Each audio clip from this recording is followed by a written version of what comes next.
Seguimos adelante en Telebuen Día recibiendo con muchísimo gusto a Andrés Scagliola, es el director de Políticas Sociales del Ministerio de Desarrollo Social. Andrés, buen día, ¿cómo le va? Buen día, muchas gracias por la invitación. Al contrario, gracias a usted. Hay varios temas y allí seguramente iremos transitando por aquellas cifras, porque todo ahora está determinado en números, ¿no? Aquellas cifras positivas, algunas no tanto, y sobre todo un fenomenal desafío por delante. De hecho, usted lo ha señalado en alguna entrevista, que se ha realizado mucha tarea desde el punto de vista de la política social, pero falta mucho. Falta mucho y yo creo que este es un proceso que llevará sus años.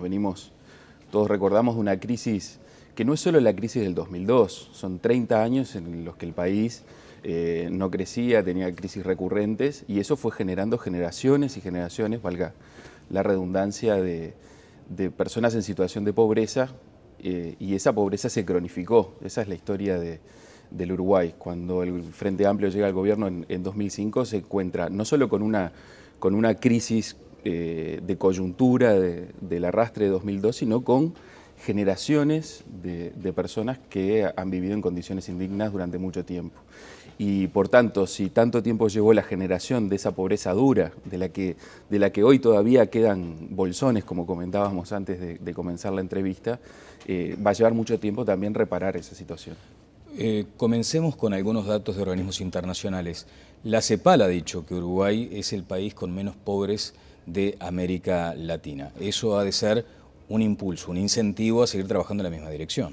Sí, bueno, en primer lugar los datos oficiales de Uruguay, nuestro Instituto Nacional de Estadística, que es una fuente que podemos contrastar en toda América Latina y que además tiene la confianza de todos los partidos políticos y de todos los actores sociales de este país, dice que estamos en mínimos históricos. Y eso es muy importante para nosotros porque de alguna manera también alienta a seguir por este camino.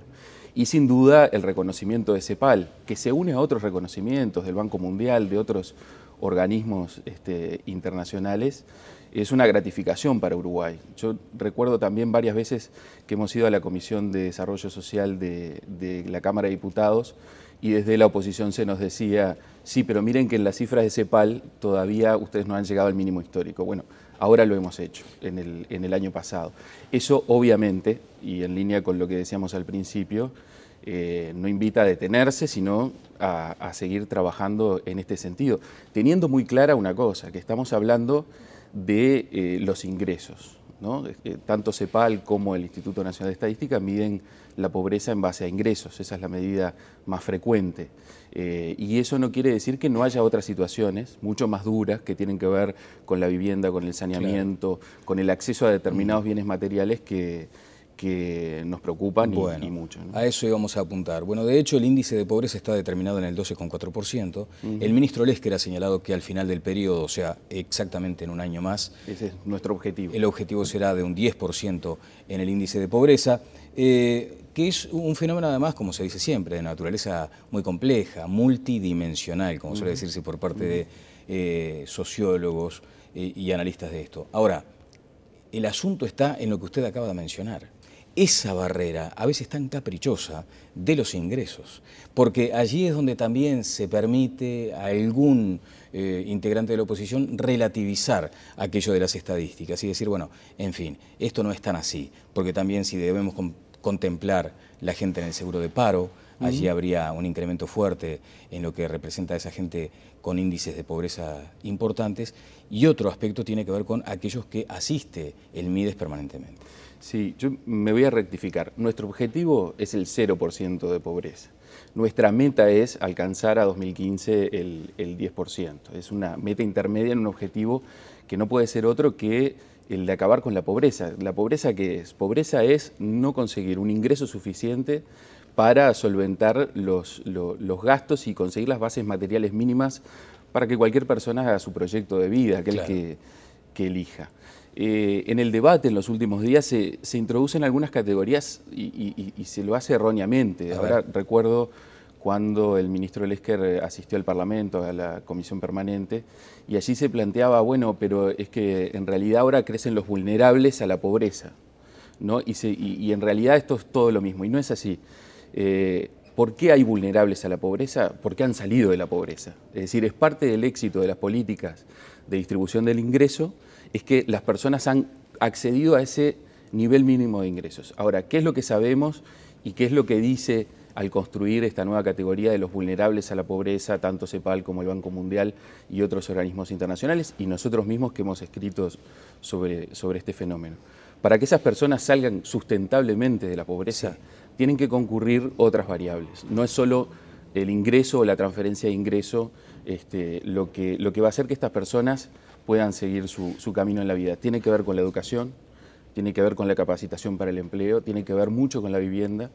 Y bueno, y estamos concentrados en esas dimensiones que hagan que esto sea sustentable en el tiempo. Claro, bueno, es como esa persona que pretende salir a nado de ese torbellino que muchas veces se forma en el agua, ¿no? De ese remolino, y entonces tiene que bracear con mucho más energía. Porque ahí quería apuntar precisamente, con estos datos alentadores para Uruguay y que podrían llegar a indicar un buen camino, surgen otros.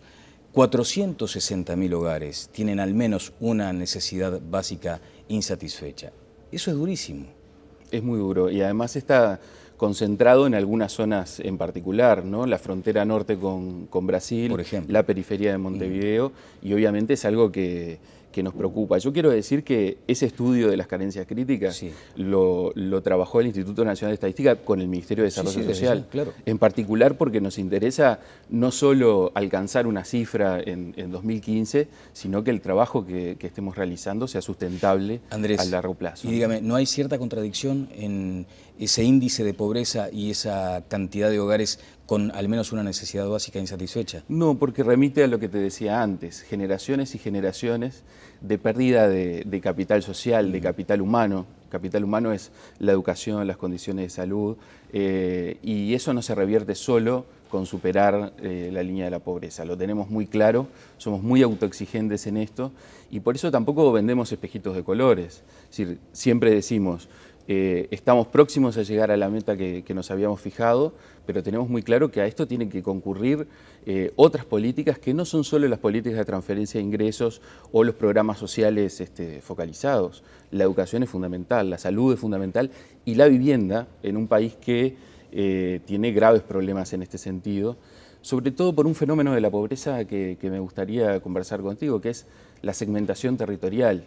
Y de ahí el plan 7 zonas que está en ejecución en este momento. No es solo que las personas perdieron ingreso, es que viven en barrios cada vez más homogéneos, donde somos todos pobres, o somos todos ricos, o somos todos clase media, y eso mina las bases de integración social que caracterizaron a Uruguay durante mucho tiempo. O sea, un frente de combate debe ser en todo caso la exclusión.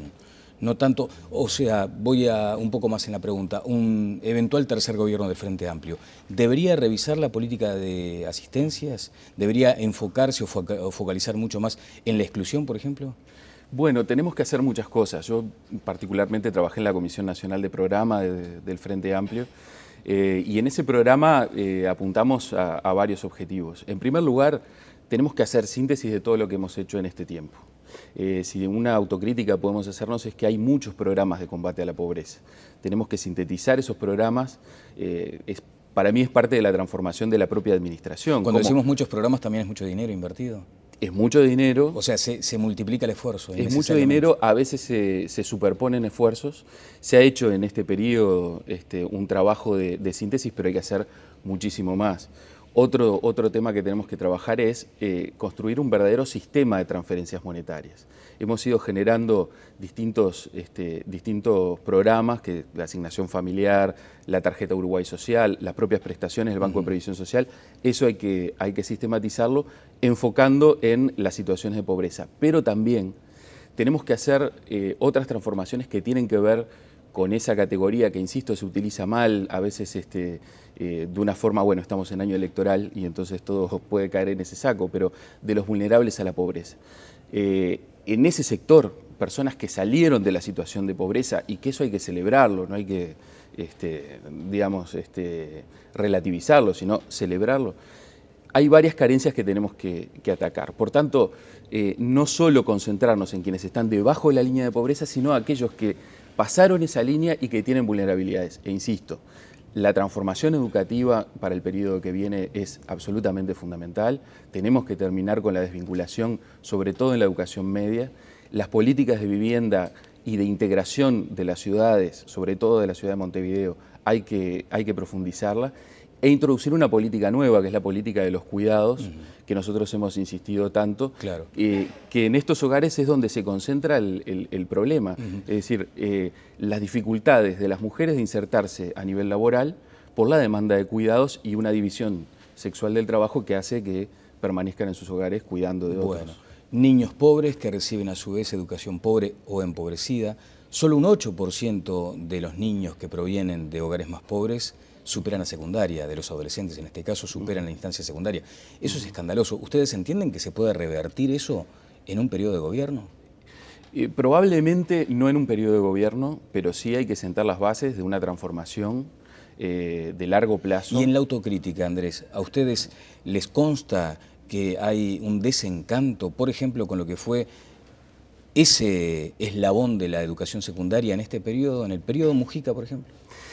Yo lo que diría es que la educación secundaria, la educación media está en crisis en todo el mundo. Esto no es para relativizar lo que nos pasa a nosotros. Digo, hay un problema de vínculo entre adolescentes y jóvenes con la educación. En particular en Uruguay, para traerlo al caso uruguayo, seguimos con el mismo modelo de liceo. Yo fui al liceo número 18 y seguimos con el mismo modelo de principios de siglo. Pero la secundaria hoy está en crisis, acá en Uruguay. Sí, claro. Yo creo que está en una situación de crisis, que es diferente de decir, bueno, todo es un desastre. No, todo es un desastre no. Tenemos un modelo que está agotado. El modelo agotado impacta sobre todo en los más pobres. Y allí es donde se unen justamente las políticas del niño. La educación en Uruguay no logra revertir las desigualdades con las que los niños vienen desde sus casas. Por supuesto, no le podemos pedir toda la educación. Ese es un error que cometen quizás todos los actores políticos.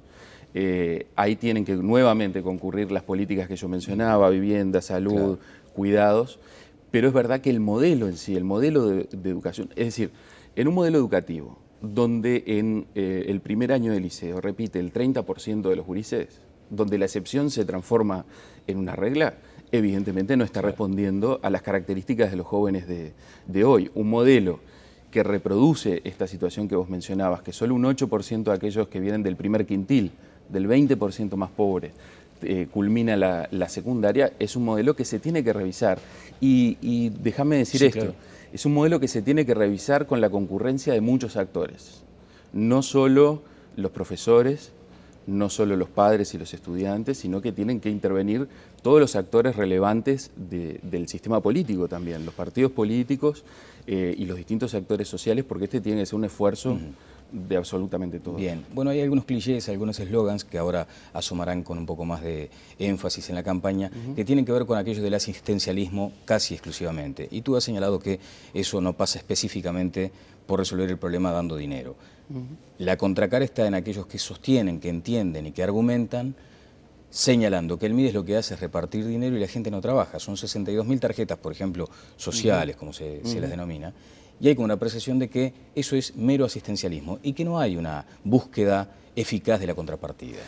Bueno, yo creo que ese discurso no tiene fundamento. Hemos presentado en innumerables ocasiones las cifras que se desprenden de la Encuesta Nacional de Hogares y que muestran que aquellos que reciben transferencias efectivamente trabajan. El problema ahí no es el de trabajar o no, es el de la informalidad. Muchos de ellos trabajan todavía en un mercado de informalidad que por más que en este tiempo se han costado, y también Uruguay es el que tiene mayor formalización en América Latina, y eso es un logro de todo el gobierno y en particular del Banco de Previsión Social, que ha trabajado muy bien en este tema, y obviamente del Ministerio de Trabajo. De alguna manera creo que eso ya está demostrado que no es así. Pero esas mismas personas que hablan de asistencialismo y que se da sin contrapartidas, ahora manifiestan y salen con discursos muy potentes en situaciones como las que estamos conociendo en estos días. ¿Vinculada a los asentamientos, por ejemplo? No, estaba pensando en Mario y en esta situación. Mario, precisamente, este chiquilín que tiene esta condición y este valor y esta constancia de haber tenido cero falta y de ser un muy buen estudiante, bueno, recibe estas transferencias. Y esas transferencias la asignación familiar, la tarjeta Uruguay Social, la pensión que recibe su madre porque no está en condiciones de trabajar. Ahora que le vemos la cara y que esta situación tiene rostro, yo creo que esos actores que hablan de asistencialismo no hablarían. Nosotros tenemos que garantizarle a todos los uruguayos un piso de ingresos que le permita vivir en las mejores condiciones posibles para que, entre otras cosas, puedan acceder a la educación. Bien, estamos viendo imágenes que recogió nuestro compañero Néstor Remeseiro en esta recorrida. Allí se insinuó, se dijo, se determinó que había también una carencia importante desde el punto de vista alimentario y que llegaba a tal extremo ese cuadro que había una desnutrición planteada, tanto en Marito como en su mamá. ¿Eso lo descartó Remeseiro en su informe? ¿A ustedes les consta que en algún momento se transitó por esta situación? Mira, en relación a esta situación, lo primero que quiero decir es que tenemos que preservar, y sobre todo los medios de comunicación y nosotros como actores del Estado, preservar a Mario, a este gurí, a esta familia de la sobreexposición, porque la sobreexposición puede tener consecuencias negativas. Con Mario y con Ángela y con su familia se viene trabajando desde 2005. Ese plan de emergencia, que también fue muy criticado, tuvo entre sus beneficiarios a esta familia. Luego esta familia continuó con distintos programas de asistencia, se incorporó a la asignación familiar del Plan de Equidad y a la tarjeta Uruguay Social duplicada, que es aquella que va a las peores situaciones. Cuando el MIDES visitó a esta familia, obviamente se planteó que había que duplicar el ingreso, ¿no? Esa idea de que estaban en desamparo, entonces, ¿se contesta con esto que tú señalas? Sí, sí, digamos, desde 2005, desde que existe el MIDES, hay un organismo estatal que está en permanente contacto con esta familia, que ha garantizado un nivel mínimo de ingresos junto con la pensión que recibe el Banco de Previsión Social y que se ha ocupado de otras cosas, que yo no quiero explayarme acá por esto de preservar, pero el contacto es absolutamente permanente. Nosotros hemos estado a su vez en contacto con la directora departamental del MIDES, Perla Morandi, y conoce muy bien a esta familia y su situación. Creo que se han dicho cosas que no son ciertas sobre la situación que se ha vivido en el mes de febrero. Además, surge un mes después de esa situación. Es un poco, realmente la emergencia de esta noticia a mí me genera dudas. Pero en todo caso, simplemente lo que voy a decir es, yo creo que hoy decíamos que había otras situaciones que concurrían a las situaciones de pobreza. En este caso creo que el tema de la vivienda es absolutamente central y como ha informado el ministro Lesker, y hoy es tapa de uno de los periódicos que ustedes repasaron, hace un año que venimos trabajando con esta familia, procurando que haya un realojo que acerque a las personas a los servicios. Bueno, allí también hay un concepto del arraigo, ¿no? De la señora que hasta que no sea sumamente necesario pretende seguir viviendo en ese entorno y luego cuando empiece la secundaria, Marito, en todo caso, allí sí se considerará esa posibilidad de la solución habitacional. Decía tú, me señalaba Hannah Herz, que se cosifica muchas veces a Marito con aquello del niño cero falta, que es mucho más que eso. Y me parece que era en línea con lo que yo había planteado antes, ¿no? Sí, yo lo leía en Twitter, es verdad, Mario es muchas más cosas que un niño cero falta. Pero claro, en una situación de la educación comprometida, como la que habíamos hablado, obviamente él se transforma en un emblema, también en una esperanza. Bien, ¿no? Para la síntesis, Andrés, el niño está hoy, su familia están hoy contemplados por el MIDES, hoy se insiste con aquello de la desnutrición, ¿ustedes eso lo descartan? Nosotros no compartimos eso. Esta familia está en el sistema de protección social que se ha ido construyendo desde 2005, tienen asistencia, el contacto es permanente, estamos procurando un realojo para dar, hoy hablábamos de la pobreza y de la salida sustentable de la pobreza, bueno, concentrados en la pobreza están las transferencias y para una salida sustentable un realojo que permita a esta familia salir de esta situación. Correcto. No nos queda mucho tiempo, pero sería interesante por lo menos un punteo de varios temas, a cuenta de seguir hablando más adelante. Pero hay alguien que a través del Twitter menciona algo importante y dice aquello de lo multidimensional encarado desde la natalidad. O sea, él reclama una mirada comprensiva y que nos involucre respecto a los índices de natalidad que muchas veces se dan en esos sectores. Se había dicho en algún momento que teníamos la tasa de natalidad en capas pobres similares a las de África. ¿Es posible? Tenemos una doble insatisfacción. A ver. Las mujeres pobres tienen más hijos de los que desearían. ¿Eso va a aquello de la infantilización de la pobreza? ¿Va en ese Sí, en bueno, esa dirección? contribuye en ese sentido por distintas circunstancias. Y las mujeres no pobres tienen menos hijos de los que desearían.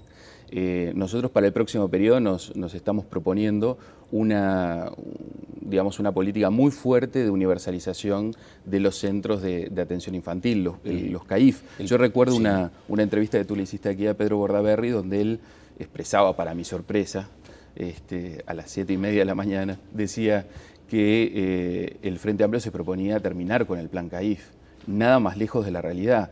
CAIF tenía en 2005 atendía a 35.000 chiquilines, ahora lo hace a 48.000.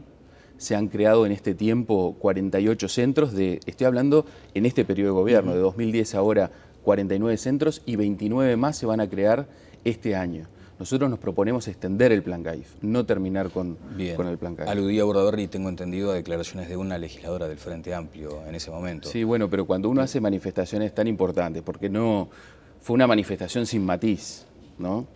Va a terminar con el plan CAIF, cuando hay en esta población una sensibilidad muy especial. Claro. Nos tenemos que manejar con mucha prudencia. El plan y el programa de gobierno para el próximo periodo del Frente Amplio está publicado en la página web y yo creo que como responsables políticos todos nos tenemos que informar muy bien antes de expresar ese tipo de cosas. Director, llamó la atención, no, impacta que el presidente de la República también haya dicho que un 25% de niños es pobre en Uruguay. 25%. Eso es algo que debería llamar también a redoblar el esfuerzo. Sin lugar a dudas, sin lugar a dudas. Ahora, este país llegó a conocer un 60% de niños pobres, ¿eh? En 2003 el Uruguay tuvo un 60% de niños pobres. Este es un fenómeno estructural como lo que planteábamos hoy. Y las políticas del Frente Amplio, y déjame plantear esto, han estado concentradas en este sentido, en resolver esta situación. Mira, Uruguay tenía un gasto, pro población adulta mayor. La mayoría del gasto iba en esa dirección.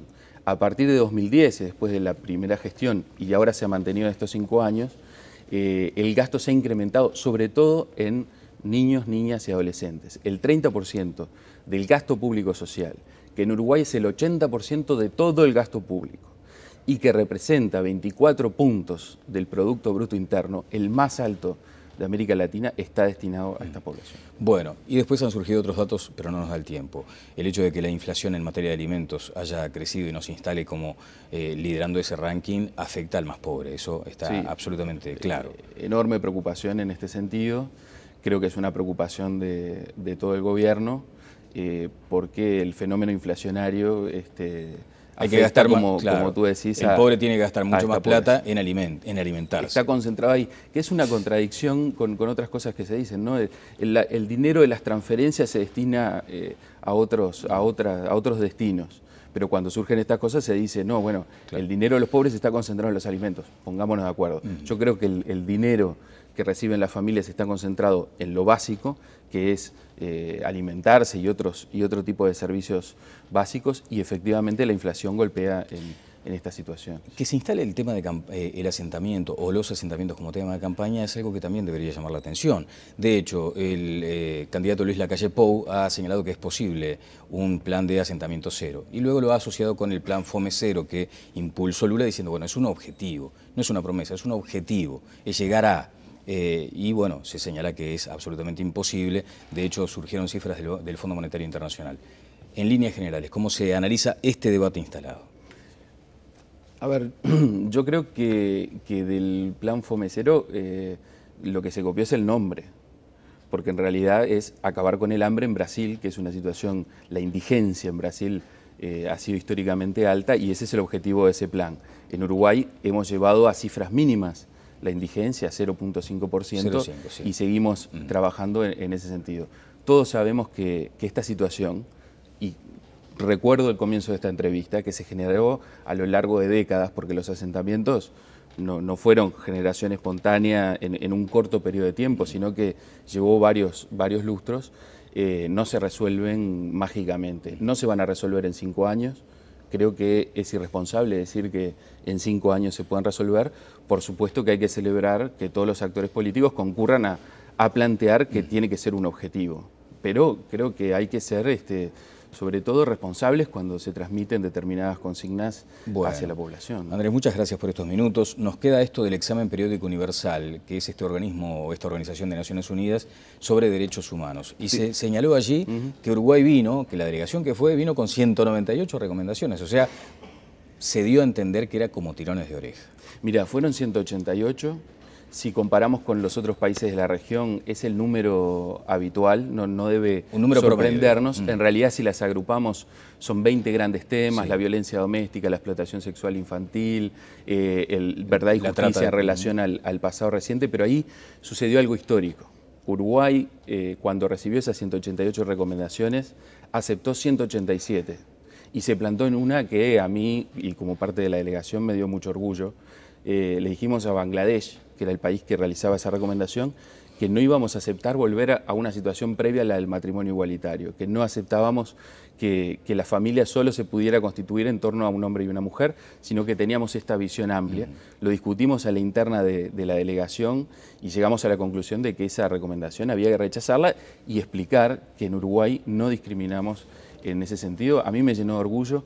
Creo que además este fue un reconocimiento para el Uruguay, porque cuando terminó el examen periódico universal, y eso la gente puede no saberlo, se aproximaron distintos países del Consejo de Derechos Humanos a felicitarnos por un hecho histórico, que es que una recomendación vinculada a la temática de la diversidad sexual fuera rechazada en ese foro. Bien. Creo que Uruguay sale muy fortalecido de ese examen periódico universal. Un avance importante en la agenda de derechos, un avance importante en la letra. Habría que considerar si eso ha aterrizado definitivamente a la realidad, ¿no? Si eso es algo, digamos, que pueda observarse como un avance real, porque también allí todavía hay gente que sigue preguntándose, bueno, pero a mí me siguen discriminando. Sí, pero el amparo que te brinda, la ley es absolutamente real. Recordemos cuál fue la primera pareja que se casó en Uruguay. Fue un casamiento in extremis. Claro. Fue un casamiento para asegurarle al cónyuge una serie de derechos sucesorios y pensionarios. Y eso es absolutamente real. Lo vivimos en el día a día. Yo hoy siento mucha más apertura en la calle. Creo que vemos parejas que manifiestan públicamente su afecto y yo mismo lo hago ahora y no lo hacía antes. Está muy bien. Andrés, muchas gracias por estos minutos. A ti por esta entrevista. El director de Políticas Sociales del MIDE es Andrés Escagliola. Pausa y seguimos adelante en Telebuendía.